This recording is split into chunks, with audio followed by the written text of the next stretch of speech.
Welcome to Flip the Cap, the insurance industry's premier podcast where insurance insights flow and trending topics are always on tap. I'm your host, Kathryn Smith, and I'm joined today by my friend and colleague, Kristi Tinker, who is a senior workers' compensation broker at Jencap. I can't wait to tap into her expertise as she has spent 17 plus years dedicated exclusively to the workers' compensation line of business for both carriers and wholesalers. Jencap's agents rely on Kristi for a wide array of things, but particularly in the large account space for workers' compensation in pretty much every industry and every risk type. She's also a certified USL&H broker and has the esteemed designation of CMIP, which is Certified Marine Insurance Professional, which she's really in a league of her own with that designation, and we'll get into that a little bit later in the show. But I'm really excited to learn about some of the commonly misused class codes, some of the trends and regulatory changes that are impacting the workers' compensation industry, and more. So without further ado, we're going to pop the top and get into it. Thanks for joining us, Kristi. Thank you, Kathryn. I'm happy to be here. So we always start the podcast with just a little bit of getting to know you before we get into the insurance fun. So we're going to kick things off today with a little this or that. Okay. And I don't want you to overthink it. I'm not going to give you an option because you've never seen these. So it's just going to be a lightning round. So you pick whichever moves you. All right? Gotcha. Ready? Yep. Extrovert or introvert? Introvert, for sure. Wine or whiskey? Whiskey. Neutrals or bold color? Neutrals. The journey or the destination? Oh, that's a tough one. The destination. Okay. Expensive or handmade gifts? Expensive. Sight or sound? Sight. Okay. Action or lazy vacation? Lazy vacation. Okay. Forgive or forget? Both. Okay. That's not the game, but I'll give it to you. Early riser or night owl? Neither. Okay, that's also not the game. Text, the last chance. Text or call? Text. Okay. Driver or passenger? Driver. Okay. Love or money? Love. Okay. You were very sure about that. I like it. Growth or security? Growth. Okay. Growth question mark. Growth. All right, we're going to go with growth. So you survived that, but I have a couple of other questions just so our audience can get to know you a little bit better, okay? What would you say is the best invention of all time? I think the best invention of all time is the Roomba. What? Because we have, we had 3 dogs. We're down to 1, but if you're a pet owner and you know how much dog hair can get everywhere, when I first bought the Roomba a few years ago, I thought that is the best invention of all time. I'm really missing an opportunity, I think, in my household. It will change your life. Dogs and toddlers. Huh. Okay. Well, actually, the dog is my Roomba for me, so I need to figure that one out. What's the best compliment someone could give you, and why? I think the best compliment someone could give me would be that they think my children have turned out well. Aw. Being a parent is hard, so if someone compliments your children, it just makes you feel proud. So. I love that. We could do a whole podcast on that just in and of itself. What is, to you, the best movie of all time? It's a bit of a cult classic. You may not have even heard of it. I know everyone's heard of Grease, but it's actually Grease 2. Grease 2? Okay. And I could recite it from memory from beginning to end. Totally different plot line? Same high school, same 2, pink ladies, T-birds, but different actors. And okay. It has a young Michelle Pfeiffer. Oh, yeah. Okay. Interesting. All right, I have some homework to do. If money was no factor, what would you spend your time doing? Traveling. I love to travel. Okay. Anywhere specific that's on your bucket list? My goal for my dream retirement would be to live 6 months to a year in a different country every year. So nowhere. If I had to pick my top, I would say Greece, Italy. Okay. I've been to England, but I'd like to live there for a little bit. Different experience when you visit for a week versus sure. Yeah. Totally get ingrained in the culture. Well, you already answered my next question. You have a magic wand and you get to live anywhere in the world. The answer is everywhere. There you go. If you have the magic wand, it means money is no object. Correct. And you're just going to bebop around the continent. Yep, I'd love to do that. All right. Well, Kristi, we're going to take a quick break, and when we come back, you're going to flip the cap. I know you're so excited. Sounds good. Wish me luck. We have all of our guests play, and the score to beat has continued to be, I think, for the last, year, 2 tosses. So I think today's your lucky day. Yeah. Okay. We'll be right back. Flip the Cap is brought to you by Jencap. Jencap is one of the largest wholesale intermediaries in the United States with expertise in wholesale brokerage, binding authority, and program management. Jencap has specialized divisions and affiliate companies that provide niche expertise, unparalleled market access, and nationwide influence. Encompassing expertise from every corner of the industry, Jencap is the ultimate award-winning insurance family. Put Jencap to work for you. You're tuned in to Flip the Cap, the insurance industry's premier podcast where insurance insights flow and trending topics are always on tap. I'm your host, Kathryn Smith, and I'm joined by Kristi Tinker, Jencap's senior workers' comp broker. Coming up, we're going to talk about some of the commonly misclassified class codes in workers' comp, predictions for trends that you can expect to see in the coming months and years in that line of business, and so much more. But first, we're going to flip the cap. And the rules are very simple. I know you've seen the show before. Just don't be a cheater, Kristi. I don't cheat. The only thing you got to focus on is don't let that elbow go past the table. Otherwise, for the love of God, please crush the leaderboard and get to the number 1 spot, because this leaderboard's getting really long. And when we finally get a number 1 spot, we're going to switch up the game. Okay. Wish me luck. You got this. Oh. Lucky number 2. Lucky number 2. Yeah! Good job.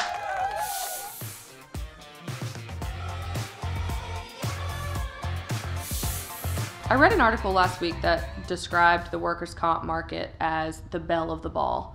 So what's your take on the current state of the workers' comp marketplace and some of the trends that are impacting that specific segment of the industry?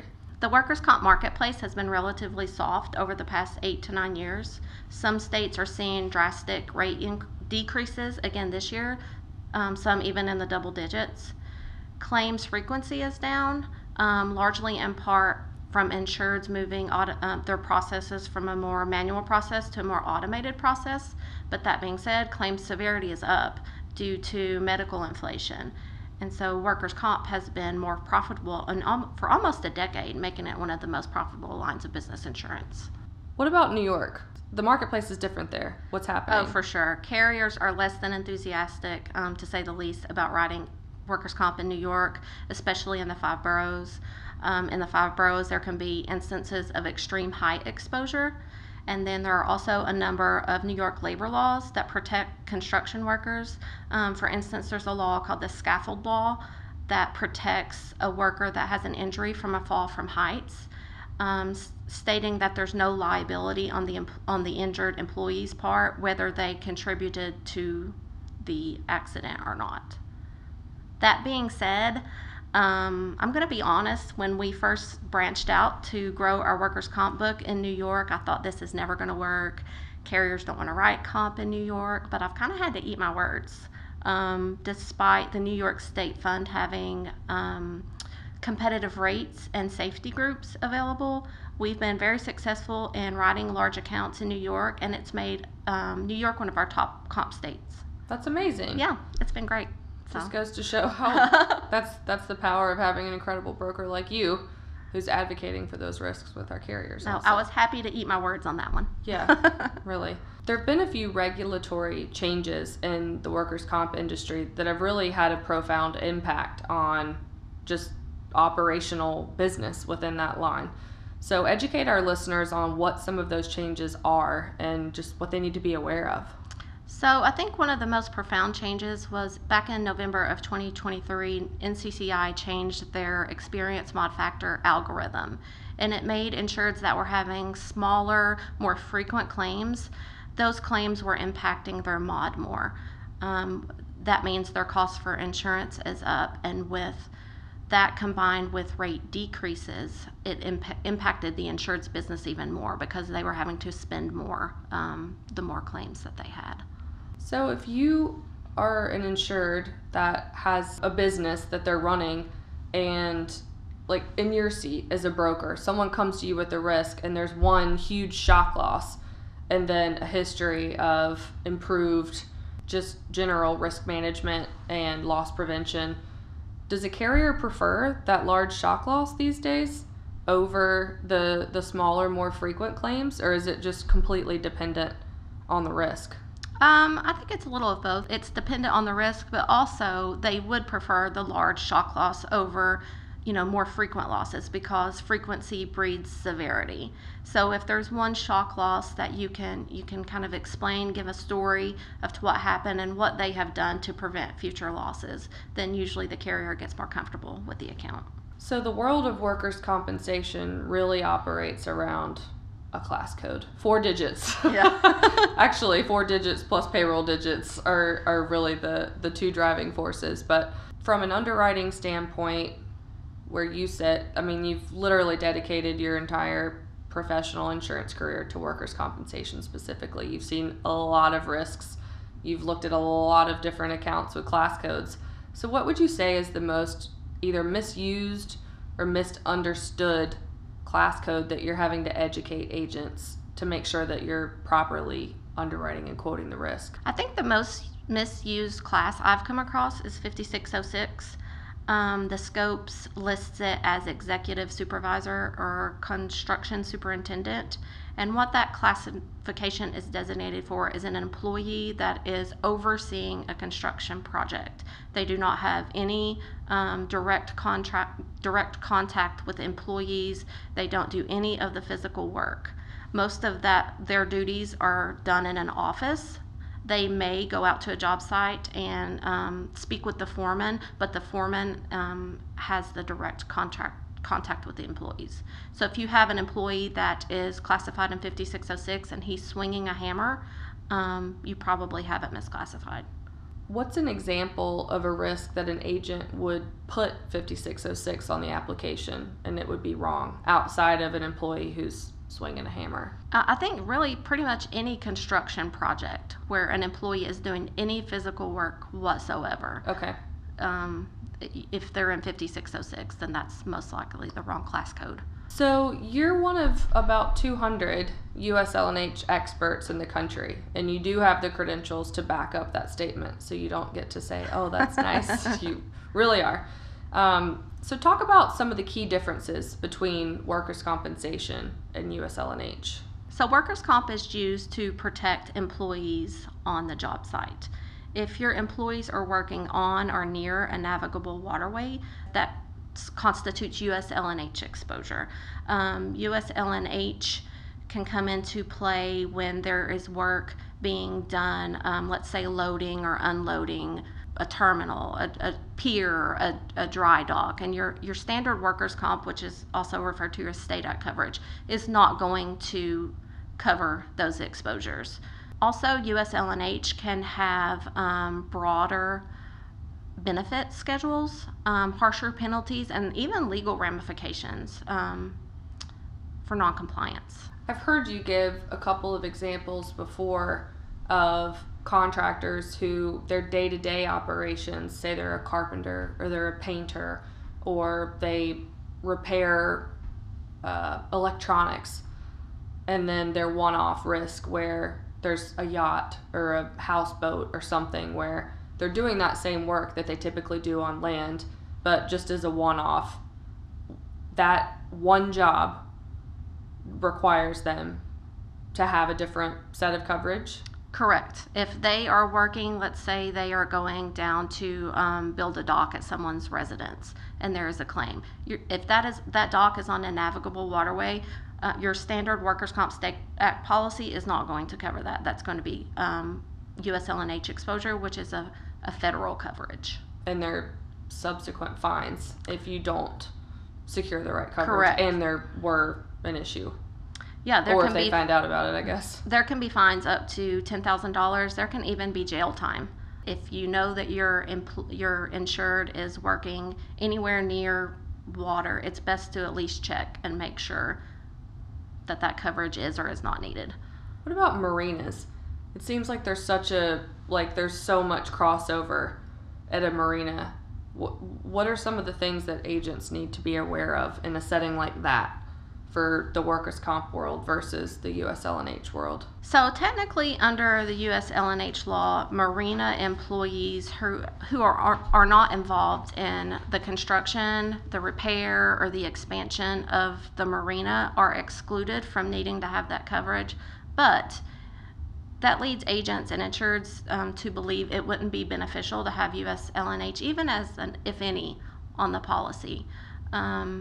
Because let's say one of their regular employees who normally would not be involved in any kind of construction work, if there's an emergency repair that comes up that day and one of your the marina employees has to take care of that repair, that's going to be USL&H coverage. And then also, if you have subcontractors coming onto the marina site doing repairs or construction, and they do not have their own USL&H coverage, and there's a claim, that can fall back on the marina. Scary. You heard it here. If you have any insureds, their risks are on, near, over water. You just call Kristi. Some buzzwords to look for are piers, docks, vessel. Any of those words, it deserves a second look. So we talked about some of the regulatory changes and just some of the general trends that are happening in the workers' comp space. What would be your predictions of what this industry and what this line of business is going to look like over the next 5 years, say? I think AI is everywhere. I think we're going to start seeing a lot of more AI emerging in insurance in general. For instance, one of our carrier partners uses AI to analyze high traffic areas at an insured locations for potential safety hazards. They analyze that data and then they give recommendations to the insured on how they can improve and avoid accidents. And it's a very slick product. So AI is going to just continue to improve safety measures, hopefully. I would guess be a bigger contributing factor into the underwriting of a risk, so you can more accurately predict a claim in the future. But what else? What are some of the other things you foresee happening?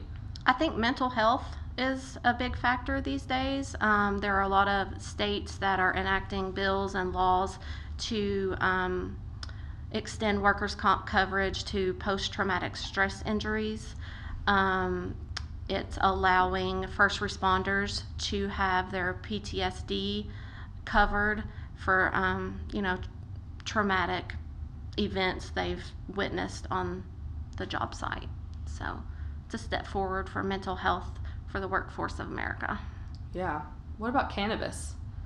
The ever-evolving world of cannabis. That's just going to get bigger and bigger. I mean, it started, one of the states that I started writing cannabis in is Massachusetts, and it's almost become the norm there now because it's been a few years and everybody's more aware of it. But as more and more states legalize recreational cannabis, then it's just going to become more and more normal. It has to be strange for you as a broker jumping in and out of various different states of what happens in one state is completely different in another. For you, particularly in the workers' comp world, like you have to really put different hats on based on whatever state and regulatory environment you're operating in. You really do, with 50 states and we have 70 plus carrier partners. It's a lot to keep up with. Thank goodness we have databases and the internet to help us out with that. But it also keeps you from getting bored. Keeps your day interesting. Well, speaking of 70 plus markets and just being an expert at your craft, if you're a retail agent listening today and you're not currently working with Jencap on your harder to place workers' compensation risks, why should they work with Jencap? Well, specifically for the workers' comp division, which I'm a member of, we are the best in the business. We have the best team out there. Almost our entire workers' comp team has focused on specifically workers' comp throughout their career. We have decades and decades of combined experience. Like I mentioned, we have 70 plus carrier partners with very strong underwriter relationships, and those strong underwriter relationships leads to favors. If you ever need a favor done, we can call those in. And then loosened underwriting guidelines exactly. where needed. And we also really value our relationships with our retail agents. We love to meet our retail agents face to face and put, a name and get to know the person behind that email address. Is there any risk that Jencap can accommodate for workers' compensation? So we do have to decline risk from time to time. Every wholesaler does, every carrier does. That being said, it is always worth the phone call or the email to ask the question, because like we love to say, all we can do is say no. And it's rare. You've got the difficult, temp staffing agencies, and you've got the shock losses and the high mods and the multi-state operations and all of the various risks that, some people would look at and go, ooh, what am I going to do with that? And you go, ooh, look what I'm going to do with this. In the last few years at Jencap, I've written an explosives manufacturer. I've written a drag racing strip. One of my counterparts just quoted an asbestos risk earlier in the week, so it is always worth the ask. Well, I wish we had more time, but I really appreciate you joining us, Kristi. And thank you all so much for tuning in to Flip the Cap, the insurance industry's premier podcast, where insurance insights flow and trending topics are always on tap. We can't wait to see you next time. Cheers.